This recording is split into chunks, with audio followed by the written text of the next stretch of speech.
ఎవరు ఎక్కడ ఉండి ఎంత కృతజ్ఞతతో బతికినవాడు కానివ్వండి, ఎప్పుడూ ఆయన పేరెత్తనివాడు కానివ్వండి, గోవిందా అని కూడా అననివాడు కానివ్వండి, కానీ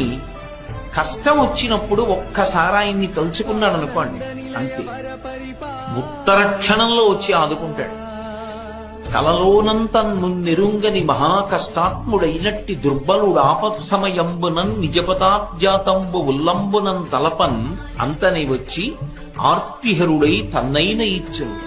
సునిశ్చల భక్తి భావములన్ భజించు వారికిడడే సంపద్విశేషోన్నతులు. కలలో కూడా ఎప్పుడూ వెంకటరమణుణ్ణి తలుచుకోనటువంటి వాడు, పరమ కృతజ్ఞుడైనటువంటి వాడు,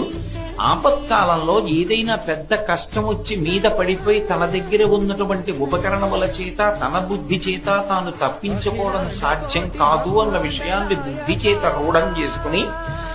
అప్పుడు ఇక ఆయన తప్ప వేరొక మార్గం లేదు అని మనసులో విశ్వసించి ఒక్కసారి పిలిచినంత మాత్రం చేత పరిగెత్తుకొచ్చి ఆపద తీర్చడం కాదు, తనని తాను కూడా ఇచ్చేసుకుంటాడు.